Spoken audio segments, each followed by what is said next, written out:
dying to know how to do sublimation? Well, today I'm going to show you how to do a sublimated shirt. Don't forget that if you like anything in this video, subscribe to the channel and turn on the notifications so that you can stay up to date with everything Crafty Break. Now let's get crafty.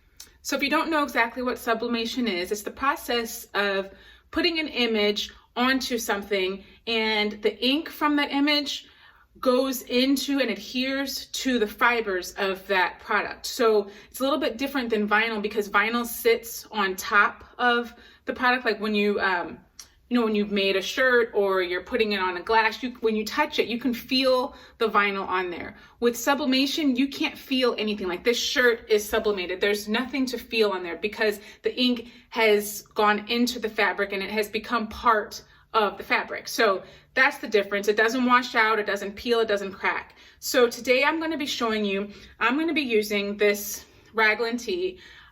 This is 94% poly.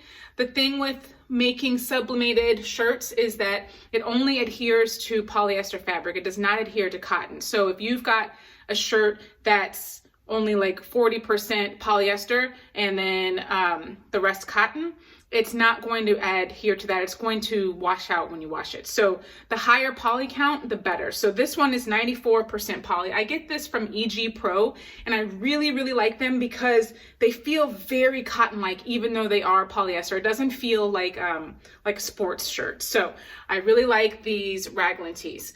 And an image, all right, the image I'm going to use today is this one because she is so cool. I didn't design this image. I purchased this from an artist on Etsy. I can't draw these things, but I really like to support other artists. So I purchase from them and I make sure that it's something that I can use for a commercial product and something that I'm able to sell. So this one is. And then you'll also notice that when you print out an image, it doesn't really look very bright. The colors are kind of dull.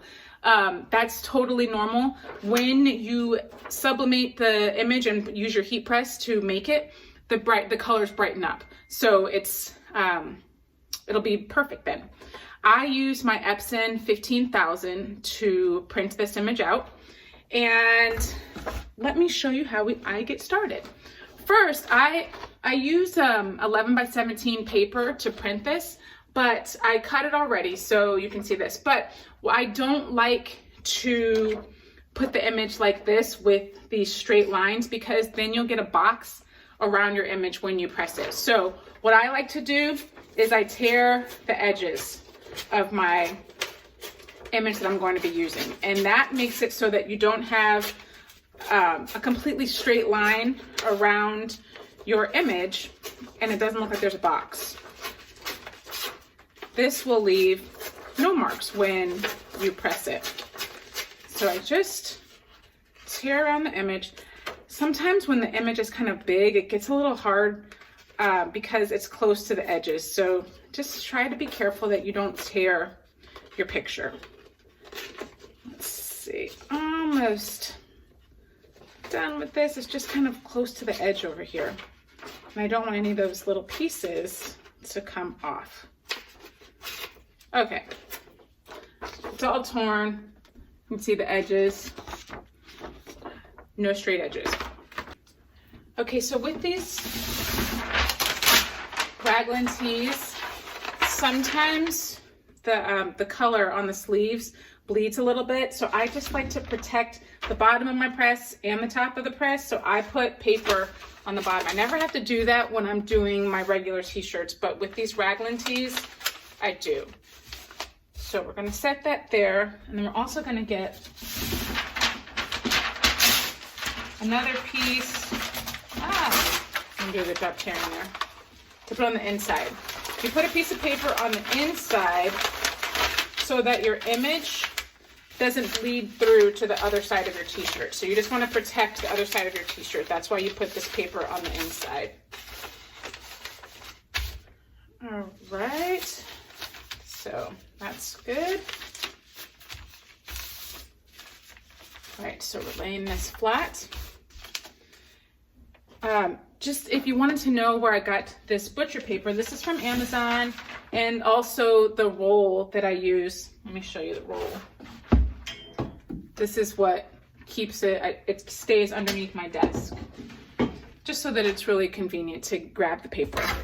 All right, and then I take my lint roller here, and I want to get off any little specks that might be on the shirt, any lint that you can't see.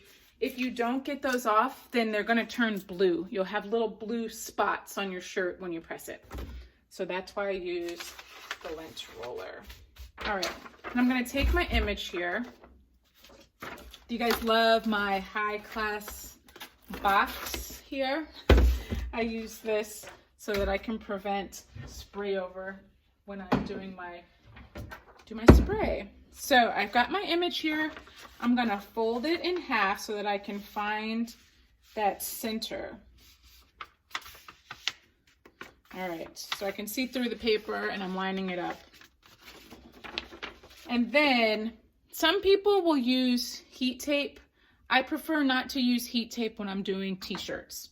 So I take spray adhesive. Today I'm using the Loctite spray adhesive. You can really use any spray adhesive that you would like. I'm using this one right now. Okay, just gonna do a quick spray here. Not a lot, just to kind of help it so it doesn't go out of place. Now let's see, I'm gonna get my ruler here. Find the center, and then I measured 3 inches down, and I put the fold where I got the center.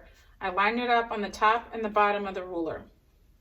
I'll press down the left side, move my ruler, and then press down the right side. All right, and I need another piece of paper to put on the top. You want to protect the top of your heat press so that the ink from your image does not bleed through to the top. And I like to make sure that those sleeves are covered up so that they don't bleed on the top of my press either. Close it up, shut it down. I've got my press set to 400 and I do it for 45 seconds. The time and temp that you need to use, you're gonna have to determine that with your press and do some sample presses to see what pressure you need, what time you need, what temp you need. The way that I did that is I took an old shirt and I cut it up into different pieces and I put images onto there and I just tested it over and over. I changed the time, I changed the temp, and I changed the pressure to see which image was the brightest and which one looked the best. So I figured out what works for my press. You're gonna have to figure out which one works the best for yours. All right, 3 seconds left and I have the automatic open. Here we go, let's see. Here's the top. Oh my gosh, it looks so good. I'm so excited. Okay, here is the finished shirt. You see the colors are so bright.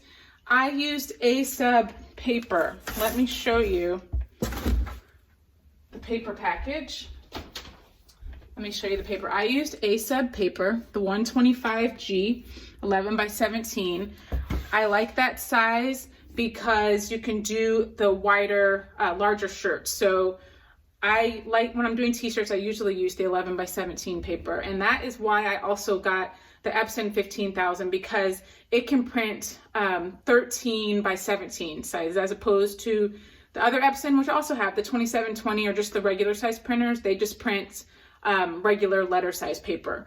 So if you want to do t-shirts, I suggest that you get the bigger format printer so you can do larger sizes.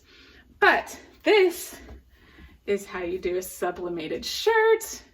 I love it.